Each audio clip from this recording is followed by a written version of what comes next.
49일차 현대성경 사무엘하 20장. 마침 그곳 길갈에는 베냐민 지파 출신으로 난동을 부리기 좋아하는 사람이 있었는데 그는 비그리의 아들 세바였다. 그가 갑자기 뿔나팔을 불며 이렇게 외쳤다. 우리가 이새의 아들과 무슨 상관이 있느냐? 그는 유다 지파 사람인데 우리 이스라엘 열 지파에게 무슨 유산을 물려주겠느냐? 이스라엘 사람들아, 공연히 속지 말고 어서 일어나 각자 집으로 돌아가자. 그러자 이스라엘 사람들이 모두 다윗을 버리고 세바를 따라갔다. 그러자 왕을 따르는 사람들은 다시 유다 사람들 뿐이었다. 그들은 요단강에서 예루살렘까지 계속 왕을 따랐다. 예루살렘 왕궁으로 돌아온 다윗은 전에 왕궁을 지키도록 남겨두었던 10사람의 후궁부터 별궁에 가두고 감시하도록 명령하였다. 그리고 먹을 것만 주고 더 이상 후궁들을 찾지 않았다. 그래서 왕궁을 지키던 그 후궁들은 죽는 날까지 별궁에 갇혀서 생과부로 지냈다. 다윗은 맨 먼저 10사람의 후궁부터 처리하고 이어서 세바의 반란을 진압하려고 아마사 장군에게 작전 지시를 내렸다. 그대는 유다의 모든 장병들을 3일 안으로 소집한 뒤 이곳에 와서 보고하시오. 내가 직접 사유를 받겠소. 그러나 아마사가 정해진 기한 내에 돌아오지 않자 왕이 아비새에게 새로운 작전을 지시하였다. 이제는 세바가 압살롬보다도 더 위험한 존재로 등장할 것이오. 그가 튼튼한 요새에 들어가기 전에 어서 내 부하들을 데리고 그들을 뒤쫓아가시오.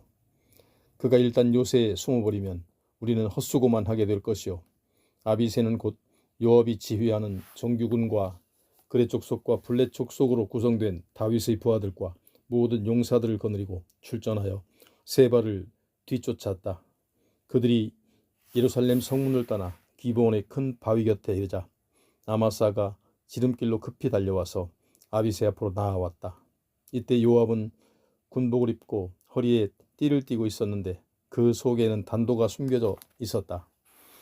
요압은 아마사에게 형님, 요즘 어떻게 지내십니까? 하고 인사하면서 오른손으로 그의 턱수염을 붙잡고 입을 맞추었다. 그러면서 왼손으로는 칼을 빼어잡았는데 아마사가 그것을 눈치채지 못하였다. 요압이 그 단도로 아마사의 배를 찌르자 창자가 밖으로 튀어나오고 요압이 2번 다시 칼을 쓸 것도 없이 아마사는 그 자리에서 거꾸로 죽었다. 그러자 요압이 다시 실권을 쥐고 온 군대를 지휘하기 시작하였다. 요압은 즉각 자기 동생 아비새와 함께 세바를 뒤쫓기 시작하였다. 그러나 아마사를 따라온 군인들은 어쩔 줄을 모르고 주저하였다. 그래서 요압이 부하 한 사람을 아마사의 시체 옆에 세워놓고 이렇게 외치도록 하였다. 요압을 지지하며 다윗 왕 편에 설 사람은 당장 요압 장군을 따르시오. 이리하여 군인들은 모두 요압 장군을 따라가게 되었다. 그런데도 아마사가 길바닥 한가운데서 피투성이가 되어 쓰러져 있었기 때문에 군인들은 그 길을 지날 때마다 주저하며 멈추어 섰다. 그래서 요압의 부하가 아마사의 시체를 한 길 가운데서 들로 치워놓았다. 그런데도 군인들이 그곳을 쳐다보며 조금씩 멈추어 섰기 때문에 요압의 부하가 아마사의 시체를 옷으로 덮어놓았다. 이렇게 되자 군인들은 더 이상 지체하지 않고 요압을 따라서 세바를 잡으러 갔다. 한편 세바는 이스라엘의 온 지파를 두루 찾아다니다가 아벨 벤마가에 이르렀다. 그러자 비그리 사람들이 모두 모여 그의 뒤를 따랐다. 요압은 군인들을 거느리고 아벨 벤마가로 가서 당장 그 성읍을 포위해버렸다. 그리고 우선 바깥 성벽보다 더 높은 장벽을 쌓고 내부의 성벽들을 부수어 무너뜨리기 시작하였다. 그런데 그 성읍 안에는 슬기로운 여인이 살고 있었다. 그 여인이 성벽 밖으로 요압의 군인들에게 외쳤다. 여보세요. 제 말을 좀 들어보세요. 제가 할 말이 있으니 요압 장군을 불러주세요. 요압이 여인에게 다가오자 당신이 요압 장군이세요? 하고 물었다. 요압이 그렇소 라고 대답하자 여인이 이렇게 말하였다. 장군님, 이 여종의 말을 들어보세요. 요압이 어서 말하시오 하고 허락하자 그 여인이 이야기하였다. 예로부터 사람들은 무슨 중대한 일이 있을 때마다 아벨과 단에 가서 물어보라 고 하였습니다. 그러면 무슨 일이든지 해결되었기 때문입니다. 그만큼 여기 있는 2 성읍은 이스라엘에서 가장 평화스럽고 진실한 사람들이 사는 곳입니다. 그러나 당신은 지금 이스라엘의 어머니 같은 이 성읍을 파괴하려고 하십니다. 당신은 여호와의 소유인 이 성읍을 없앨 작정이십니까? 요압이 대답하였다. 성읍을 없애다니 그게 무슨 말이요? 나는 절대로 그런 사람이 아니요. 다만 에브라임 산지 사람 비그리의 아들 세바라는 자가 다윗 왕에게 대항하여 반란을 일으키고 이 성읍에 들어와 숨었소. 나는 그 사람을 잡아가려고 온 것뿐이요. 여러분이 지금 그 사람만 내준다면 내가 이 성읍에서 당장 떠나겠소. 그 여인이 이렇게 약속하였다. 우리가 곧 그의 머리를 잘라서 성벽 너머로 던져드리겠습니다. 그녀가 성 주민들에게 지혜로운 말로 잘 이야기하자 주민들은 세바의 머리를 잘라다가 성벽 너머로 요압에게 던져주었다. 그래서 요압은 라파를 보러 군인들을 해산시켰다. 유다 군인들은 저마다 평화롭게 자기 집으로 돌아가고 요압도 예루살렘으로 가서 다윗 왕을 찾아갔다. 이리하여 요압은 다시 이스라엘 온 군대의 총사령관이 되고 외국인들로 이루어진 용병부대의 사령관은 여호야다의 아들 분하야가 그대로 맡고 신설된 부역대장에는 아도니람이 임명되고 왕의 대변인 역할을 하는 수상은 아힐롯의 아들 여호사밧이 그대로 맡고 국내외의 모든 문서를 처리하는 서기관은 스와가 맡고 제사장은 사독과 아비아달이 그대로 맡고 유다 산지 야일 출신의 이라는 다윗의 직속 제사장으로 봉직하였다. 이렇게 다윗 왕국은 왕위 계승의 혼란을 극복하고 다시 안정된 체제를 구축하기에 이르렀다. 21장 다윗 왕이 통치할 때 3년 동안 큰 가뭄이 든 적이 있었다. 이렇게 긴 흉년이 계속되자 다윗 왕은 성소에 가서 여호와께 그 원인을 물었다. 그러자 여호와께서 이렇게 대답하셨다. 사울이 죄 없는 사람들의 피를 많이 흘렸는데 그 피를 아직도 갚아주지 않았기 때문이다. 곧 그가 죄 없는 기브온 사람들을 떼죽음시켰기 때문에 지금 흉년이 계속되고 있는 것이다. 다윗은 곧 예루살렘에서 북서쪽으로 9km 지점에 있는 기브온 성읍으로 사람을 보내어 그 주민들을 불러왔다. 그들은 본래 이스라엘 사람이 아니라 가나안 원주민에 속하는 아모리 족속 중에서 살아남은 사람들이었다. 이스라엘 백성이 가나안 땅을 점령할 때 기브온 사람들과는 평화조약을 맺고 그들을 보호해 주기로 약속했었다. 그러나 사울은 이스라엘 백성을 이방인으로부터 완전히 보호해 주겠다는 지나친 열성으로 그들을 대학살했었다. 다윗이 기브온 사람들에게 물었다. 내가 여러분에게 어떻게 보상해 드려야 되겠습니까? 내가 이제 어떻게 해드려야 여러분이 더 이상 저주를 멈추고 이제부터 우리에게 복을 빌어주시겠습니까? 그들이 대답하였다. 저희는 이 죄악에 대한 보상으로 사울의 후손들에게서 은이나 금을 바라지 않습니다. 우리 족속의 엄청난 비극은 분명히 사람의 목숨으로 보상되어야 하는데 우리에게는 이스라엘 사람을 죽일 권리가 없습니다. 다윗이 약속하였다. 여러분이 원하는 것이면 무엇이든지 내가 이루어 드리겠으니 마음 놓고 말씀하십시오. 그들이 이렇게 요구하였다. 사울은 우리를 전멸시키려고 하였습니다. 이스라엘의 영토 안에서 우리가 한 사람도 발붙여 살지 못하게 하려고 잡아 죽이기 시작했습니다. 그가 우리 족속을 멸절시키려고 작정하였기 때문에 이제는 그의 족속을 멸절시킨다는 뜻으로 그의 후손 중에서 남자 7을 골라 우리 손에 넘겨주십시오. 그러면 우리가 그들을 사울의 고향 마을 기브아에 있는 여호와의 산으로 데리고 가서 그들을 나무에 매달아 여호와께 바치겠습니다. 사울이 우리 고향 마을에 들어와 사람을 죽였기 때문에 우리도 사울의 고향 마을에서 그의 후손들을 처형하여 여호와께 바치겠습니다. 왕이 즉석에서 약속하였다. 내가 그들을 넘겨주겠소. 이리하여 다윗 왕이 사울의 후손들 중에서 남자만 7명을 골라 되었으나 사울의 손자이며 요나단의 아들인 무비보셋은 빼놓았다. 다윗은 자기의 옛 친구 요나단에게 그의 후손을 지켜 주기로 맹세한 일이 있었기 때문이다. 그 대신 왕이 아야의 딸 리스바가 사울과의 사이에서 낳은 두 아들 알모니와 다른 무비보셋과 사울의 딸 메랍이 무올라 사람 바르실레의 아들인 아드리엘과의 사이에서 낳은 아들 5을 기브온 사람에게 넘겨주었다. 그러자 기브온 사람들은 그들을 산으로 데리고 올라가서 성소 앞에 나무를 세운 후 매달아 죽였다. 그때는 보리를 거두기 시작하는 4월 중순경이었다. 리스비는 본래 이방 호리 족속의 여자로 사울의 첩이 되었다가 한때는 아브넬에게 더럽힘을 당하기도 했었으나 그녀의 아름다운 마음은 이제 다윗까지 감동시키게 되었다.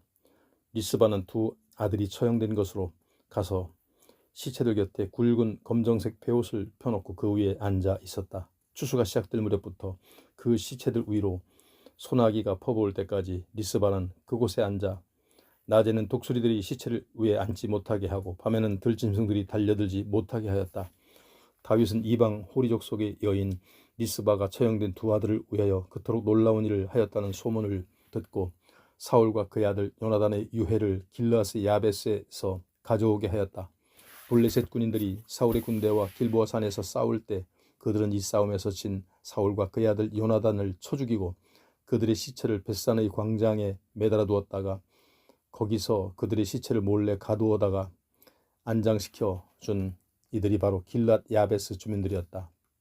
사울이 전에 그들을 도와줬기 때문에 그 은혜를 갚은 것이다.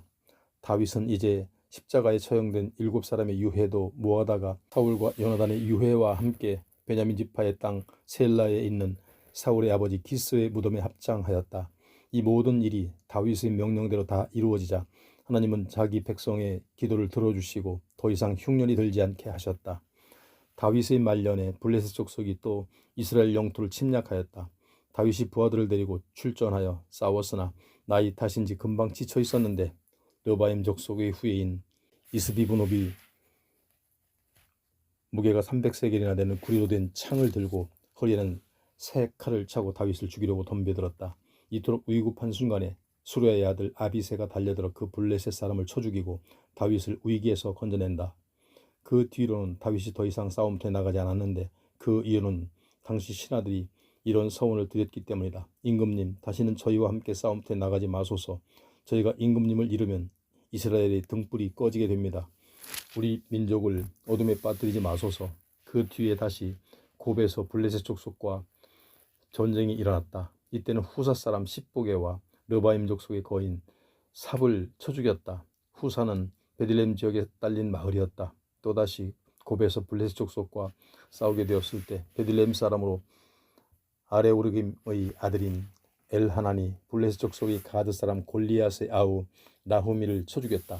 이 거인은 베틀의 용두머리만큼 굵은 창자루를 들고 있었다.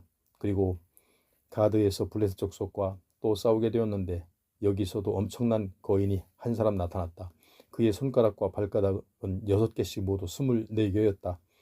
그도 거인 족속인 르바임 족속의 후예였다. 그가 이스라엘 군대를 조롱하자 다윗의 형 삼마의 아들 요나단이 그를 쳐 죽였다.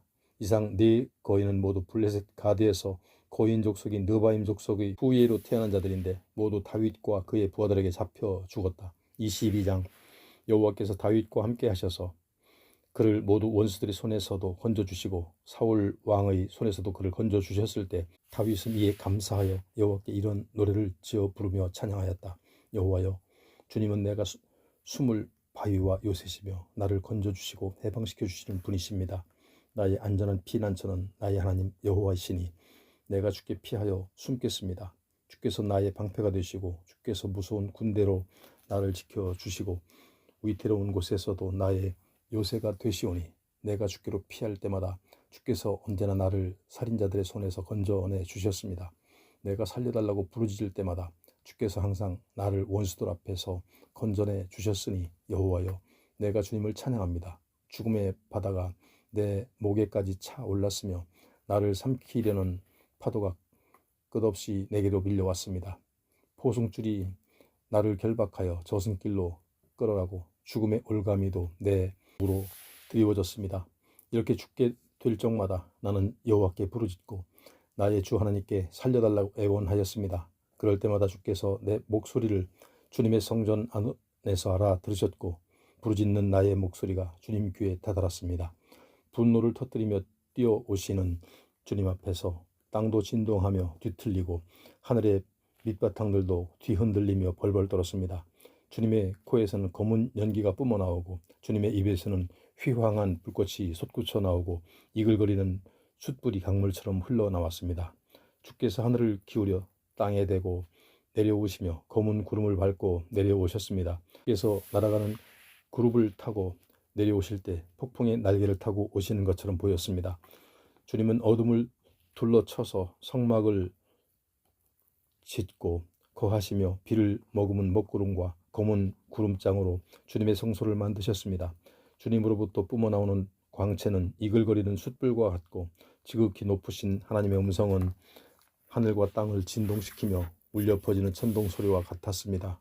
주께서 그렇게 큰 목소리로 으르렁거리셨습니다. 주께서 많은 화살을 퍼부어 나의 원수들을 쫓아보내시고 창을 던지듯 수많은 번개를 던지셔서 모든 원수를 공포와 혼란에 빠뜨리셨습니다.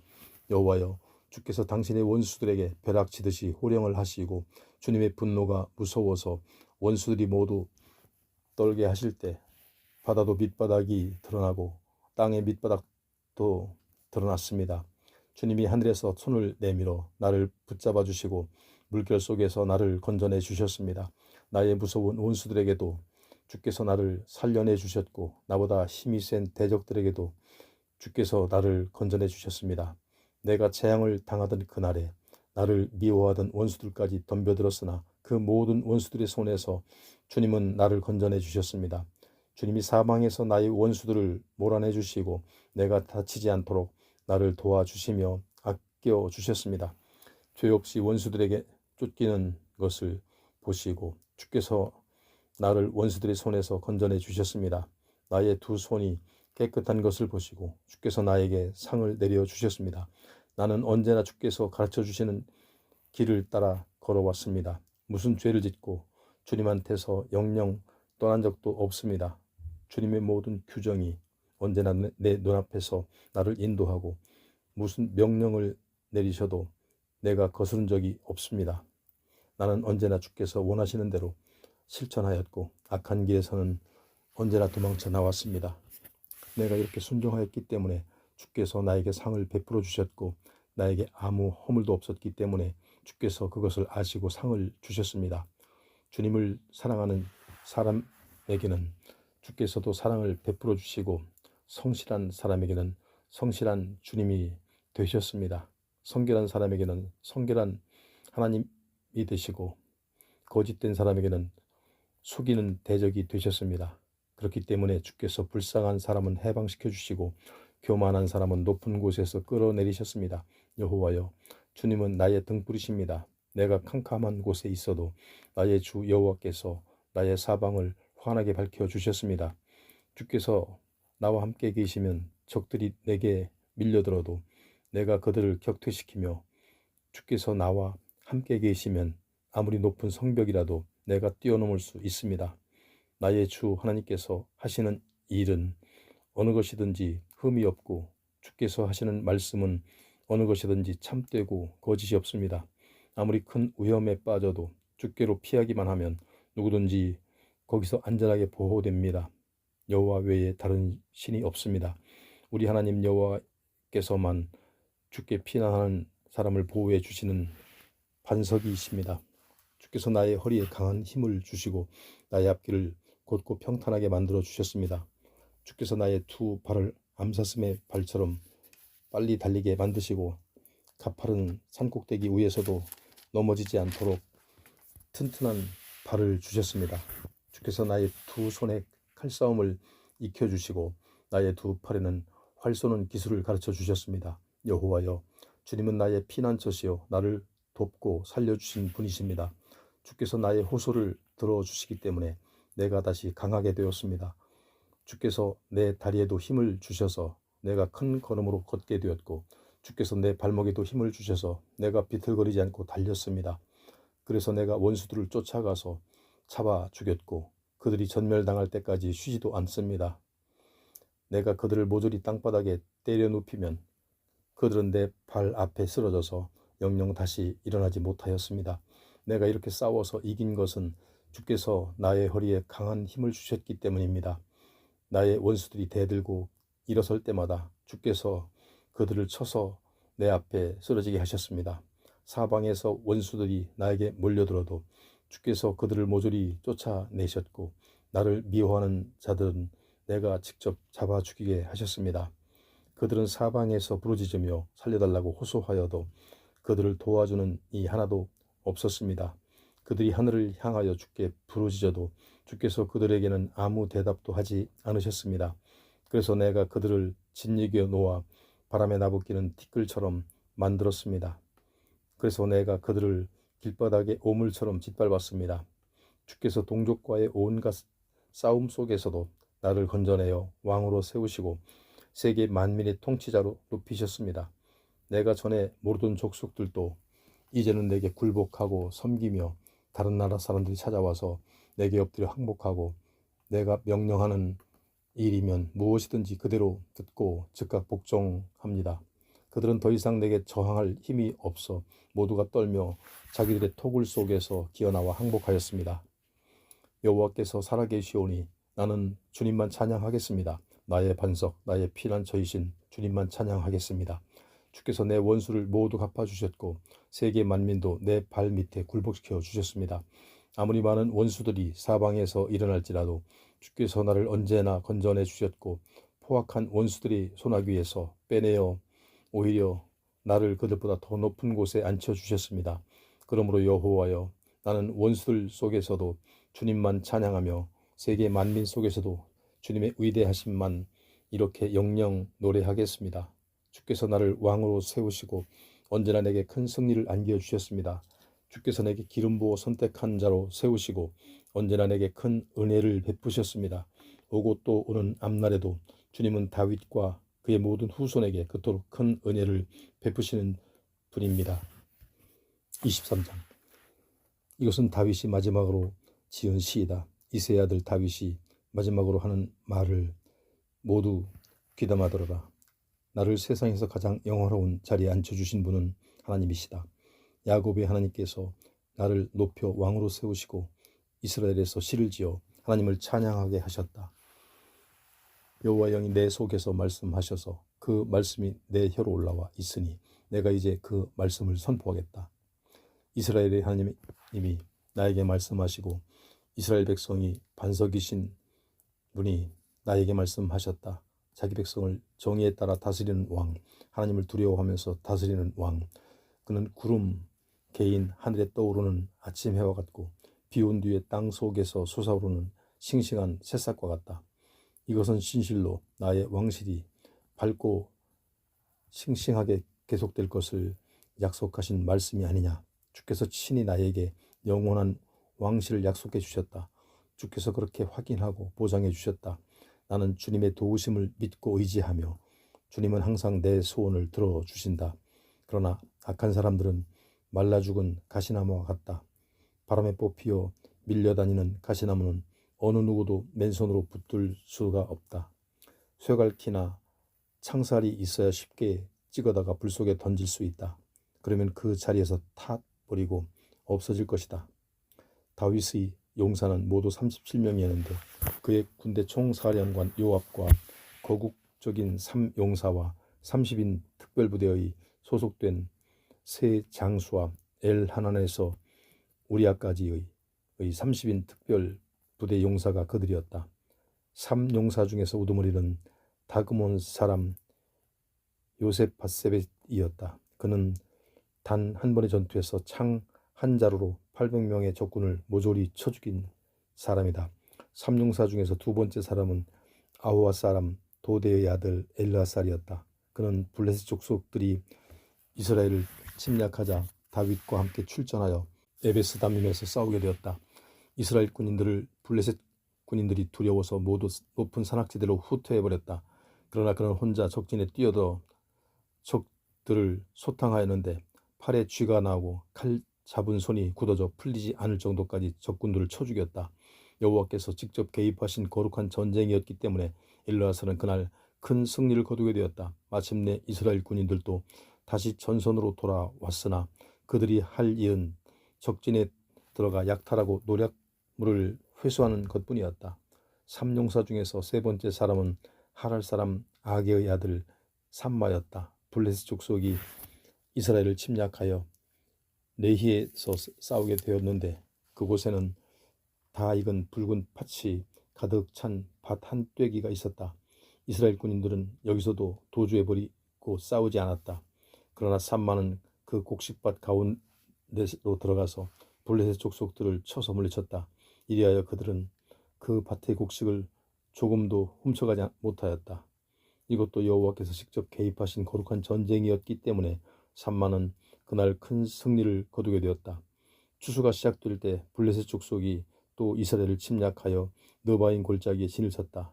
그들은 유다 남쪽에 숨은 다윗을 북쪽에서부터 공격하려고 흰놈 골짜기 남쪽으로 올라갔다.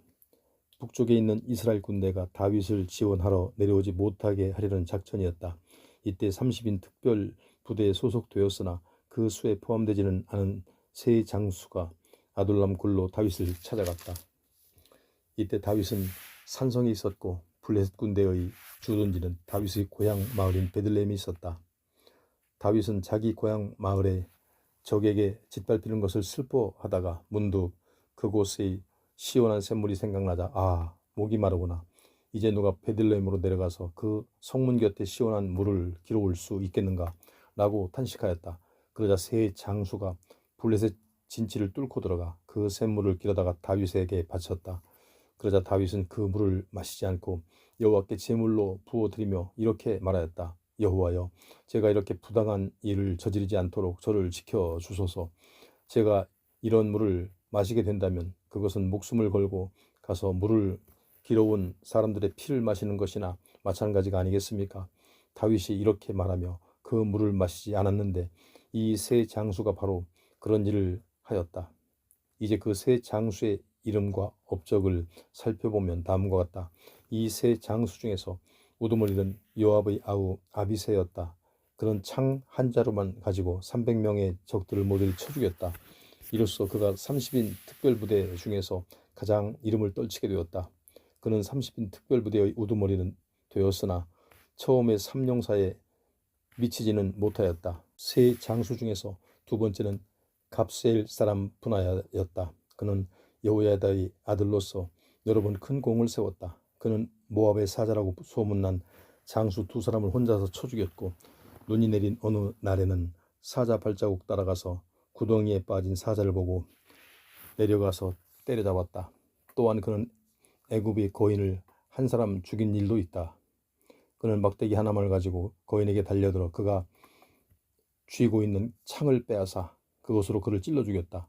분하야가 이렇게 큰 업적을 남김으로써 세 장수와 함께 이름을 떨치게 되었고 30인 특별부대 안에서 큰 존경을 받게 되었으나 그의 명성도 처음에 3용사에 미치지는 못하였다.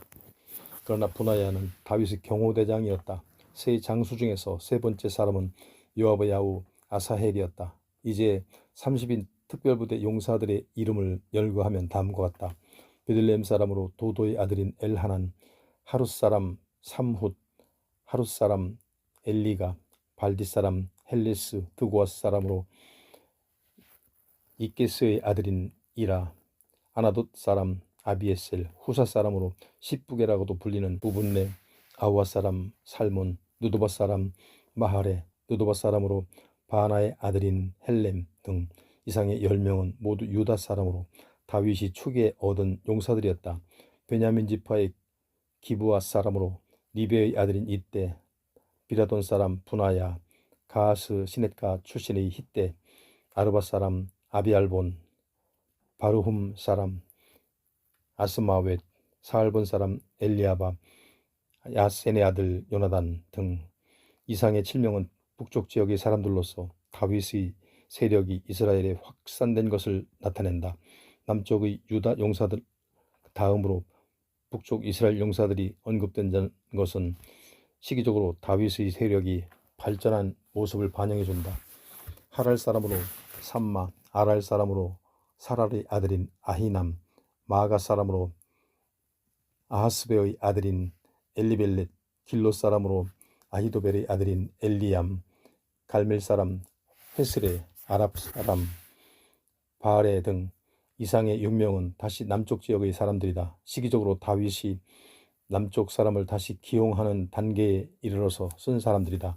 소바 출신으로 나단의 아들인 갓사람 바니, 암몬 족속의 이방인 셀렉, 부에르 사람 나하레, 이델 사람 이라, 이델 사람 가렙, 헷 사람 우리야 등 이상의 7명은 요단강 동쪽 지역의 사람들을 중심으로 귀화한 이방인들까지도 포함하여 나열된 용사들이다. 24장 여호와께서 또다시 이스라엘 백성에게 진노하셔서 다윗을 충동하여 이스라엘과 유다의 인구를 조사할 마음을 품게 하셨다. 왕은 곁에 수행하고 서 있던 군대 총사령관 요압에게 인구조사를 지시하였다.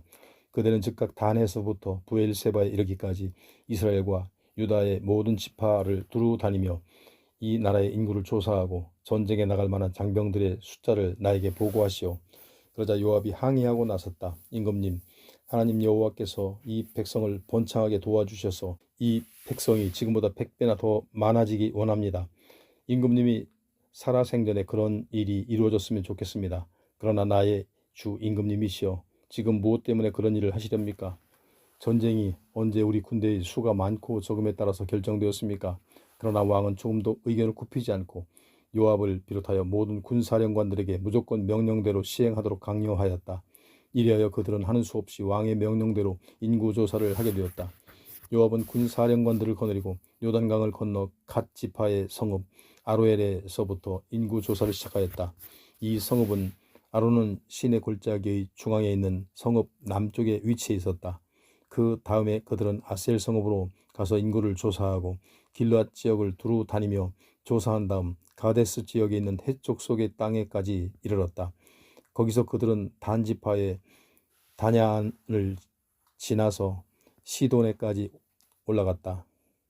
시돈에서 비로소 그들은 남쪽으로 방향을 돌려 요새 성읍 두로를 내려왔다. 그 다음에 그들은 히위 족속과 가나안 원주민의 모든 성읍을 조사하고 마침내 유다 최남단의 브엘세바에 이르렀다. 이렇게 그들은 온 나라를 두루 다니고 9개월 20일 만에 예루살렘으로 돌아왔다. 요압이 왕에게 모든 장병의 수를 보고하였는데 이스라엘의 장병은 80만 명이고 유다의 장병은 50만 명이었다. 그러나 다윗도 이렇게 이스라엘의 인구를 조사한 다음에는 양심의 가책을 느끼게 되었다. 그래서 다윗은 명백한 이유도 알 수 없이 괴로운 심정에서 이런 기도를 드렸다. 여호와여, 제가 아주 큰 죄를 지었습니다. 이렇게 옳지 못한 일을 저질렀으나 이런 허물도 용서해 주소서. 제가 아주 생각 없이 행동하여 어리석은 일을 저질렀습니다. 다윗이 다음 날 아침 일어났을 때 자신의 참모로 일하던 예언자 갓에게 여호와의 말씀이 내렸다. 너는 날이 밝는 대로 다윗에게 가서 내 말을 이렇게 전하여라. 내가 네게 내릴 3가지 재앙을 제시하겠으니 너는 그 중에서 한 가지만을 골라라. 그러면 내가 그 재앙을 네게 내리겠다. 갓이 왕을 찾아가서 이 사실을 알리고 그 3가지 재앙을 말하였다. 여호와께서 물으셨습니다. 내가 네 나라에 7년 동안 흉년을 내리기 원하느냐? 네 목숨을 노리고 쫓아다니는 원수들을 피하여 3개월 동안 도망을 다니겠느냐? 네 나라에 3일 동안 전염병이 퍼지게 하겠느냐? 이제 임금님께서는 잘 생각해 보시고 제가 여호와께 어떻게 답변해야 할지를 알려주십시오. 그 3가지 재앙이 비록 기간은 점점 짧아져가도 그 내용은 점점 더 강해졌기 때문에 결국 세 형벌의 비중은 똑같이 무서운 것이었다. 그래서 다윗은 갓에게 자신의 괴로운 심정을 말하였다. 내가 정말 선택하기 어려운 처지가 되었소. 그러나 다윗은 벌을 받아도 여호와의 벌을 받는 편이 낫다는 대답을 깨달았다. 이왕에 피할 수 없는 벌을 받는다면 차라리 여호와의 손에 매를 맞겠소. 내가 어찌 사람의 손에 빠져서 원수들에게서 쫓겨다닐 수가 있겠소. 여호와께서 즉시 온 이스라엘 백성에게 전염병을 일으키셨다. 바로 그날 아침부터 온 나라에 전염병이 돌기 시작하여 여호와께서 정해놓은 제3일의 그 시점까지 단에서부터 브엘세바에 이르기까지 백성 중에서 무려 7만 명이나 죽었다. 그때는 마침 추수하기에 분주한 때였다. 온 나라에 전염병을 퍼뜨리고 다니던 멸망의 천사가 예루살렘에 이르러 그 주민들도 쳐 죽이려고 손을 뻗치자 여호와께서 마음을 돌이키시고 자기의 명령을 집행하던 천사에게 중지 명령을 내리셨다. 이제 그만두어라. 그쯤으로 충분하다. 이때 여호와의 천사가 가나안 원주민에 속하는 여부스 사람 아라우나의 타작마당에 서 있었다. 다윗은 전염병으로 온 백성을 쳐 죽이는 천사를 보고 여호와께 이런 기도를 드렸다. 여호와여, 죄를 지었어도 저 혼자 지었으며 어리석고 불의한 일을 저질렀어도 저 한 사람이 한 것입니다. 이 백성은 아무 잘못도 저지른 일이 없습니다. 그러므로 형벌과 재앙은 저와 제 집안에게만 내려 주십시오. 바로 그때 예언자 갓이 다윗 왕 앞에 이르러 이렇게 말하였다. 가나안 원주민에 속하는 여부스 사람 아라우나의 타작마당으로 올라가셔서 여호와의 제단을 쌓고 제물을 바치십시오. 이것은 여호와께서 예언자 갓을 보내어 다윗에게 전한 말씀이었는데 다윗은 그 명령에 순종하여 그대로 따랐다. 왕의 신하들을 거느리고 타작마당으로 올라가자 밀을 타작하던 아라우나가 다윗 왕을 보고 나아가 얼굴을 땅에 닿도록 엎드려 큰절을 하였다. 아라우나가 엎드린 채로 어찌하여 나의 주 임금님께서 이 종에게로 오셨습니까? 하고 물었다.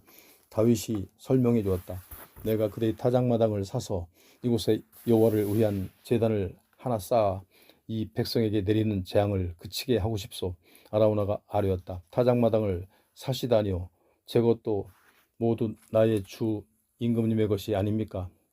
번제물로 드릴 소도 여기 몇 마리나 있고 땔감으로 쓸 탈곡기의 판자와 소의 몽에도 충분히 있습니다.